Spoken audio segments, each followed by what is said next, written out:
Before we begin, a quick thank you to Deep Silver for sponsoring today's video and for gifting me a key to their game.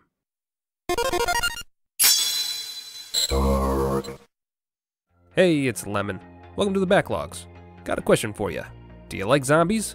Then good news! Dead Island 2, long awaited and thought to be deceased, is back from the dead and banging on the windows and doors of gamers everywhere. The irony is not lost on me. And if you're like me, you're probably wondering if it's any good. After all, the game has been passed from developer to developer for years, and with such a rough development period, it's hard to imagine it doing anything other than shambling its way across the finish line. But before we let all our skepticism get the best of us, how about I show you around the place?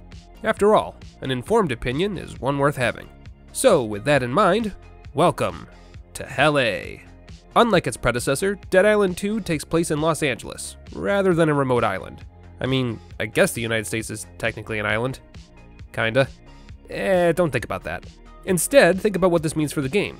With the player running around Los Angeles, Dead Island 2's atmosphere feels lived in and exciting. In the previous game, the jungles of the island all kind of blended together by the end, with each map feeling relatively similar to the last. Not so with the sequel. Dead Island 2 has us running through the streets of LA, exploring the movie sets of Hollywood, and decimating shambling corpses while we explore the lifestyles of the rich and famous. And you know what? This was a great choice. Not only are the maps easier to distinguish from one another, but they're also more interesting to explore. And the development team did a fantastic job on this one. The amount of detail in each area is astonishing, and each area you visit tells a story. My personal favorite was the streamer house, complete with Blue Yeti microphones, green screened backgrounds for that natural look, the multiple plaques for reaching 1 million subscribers on Squirm. Ah, that's good, I like that. And the staple of every streamer, an apology script for the fans. Never hurts to be prepared. But yeah, the attention to detail for every area is absolutely great. And I had just as much fun looking at everything as I did fighting my way through it. Because Dead Island 2 has managed to do what many games do not, and that's make it fun to explore.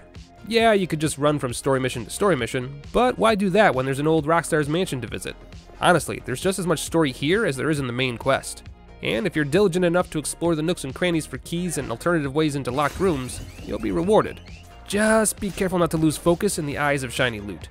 Zombies are always waiting in the wings. So, big thumbs up for the world design, but what about the things in the world?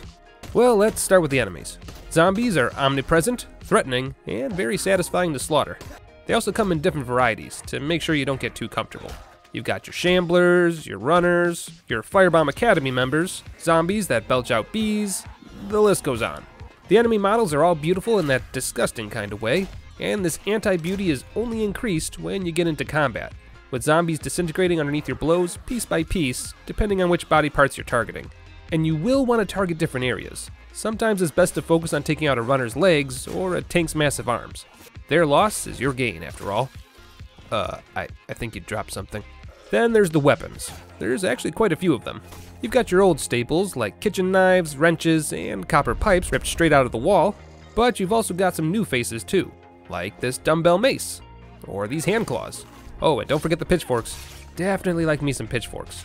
Each weapon type has its own unique moveset, so if you're not having fun with one, give another a try. I guarantee you'll find one that fits your build. And don't worry, you can repair your favorite weapons on the cheap, and can even bring their stats up to your current level, so you never have to forsake that super unique looking weapon you found back in the beginning of the game if you don't want to. Because just like the first game, the real bread and butter of your weapons isn't their base forms, but how you customize them. As you explore the world and finish quests, you'll unlock blueprints that add mods to your weapons. You've got elemental modifiers like bleed, lightning, fire, etc., but you've also got several other modifiers that help shape your weapon into a tool that fits your playstyle. Need a weapon that knocks your enemies over? Add a force mod. Need a weapon that won't break in the middle of battle? Just use the mods that increase durability. Need more critical hit damage? I got you, fam. A little something for everyone, to be sure. Which brings us to the characters. Gone are the days of picking a character because their skill tree matched your playstyle. Instead, each character has a set of stats that they excel in, with 2 innate abilities that fit their stats. You've got your jack of all trades, your critical hit machine, the tank who thrives on being in the middle of a pile of zombies, and so on. Each character has their benefits, so be sure to pick the one that calls to you, but don't get too wrapped up in which one you pick. Because once you've picked your character, the real customization comes from the skill cards. These can be found around the map, and are also unlocked each time you level up. You can swap them in and out at any time, so don't worry about picking the right ones. Just play around with the ones you unlock until you've got a build that feels right to you. Personally, I'm all about the big numbers, so I picked Bruno. Backstabs get extra damage, and more importantly, his critical damage is through the roof, at the cost of health.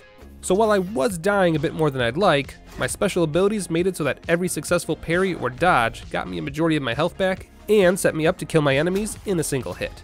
You love to see it.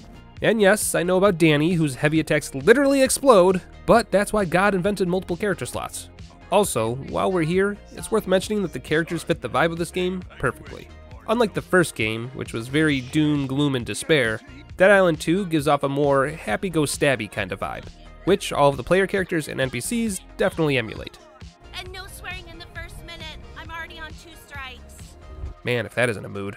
When it comes to combating the undead, combat feels overall pretty satisfying. Weapon reach felt appropriate, the animations have a hefty amount of weight to them, and the skills you can equip help keep combat fresh.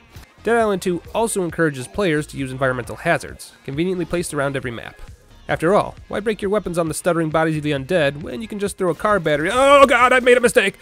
Note to self, batteries are for machines, not people. I need to get my chairlift to get down, but the power in the house is gone kaput. Lucky for you, electronics is my specialty. Also new to the formula are curveballs. Found around the world like skill cards, these attacks are all unlimited, but set on a cooldown. They range from vials of meat that distract the horde, to shurikens, to oh, you did not just give me unlimited bombs. I'm gonna break this game so bad. Speaking of breaking the game, let's talk about the game's actual performance. I was definitely worried at first when I saw the graphics that were on display in all the trailers. But, in a shocking turn of events, this game runs smooth. During my time in LA, I was playing through the game on my PC, and in a true testament to how well this game was made, I was playing through the game on my potato computer that normally can't play games made after 2016. For the more tech-savvy audience members out there, my potato computer runs on an i5 processor, about 16 gigs of RAM, and a 1060 GTX graphics card.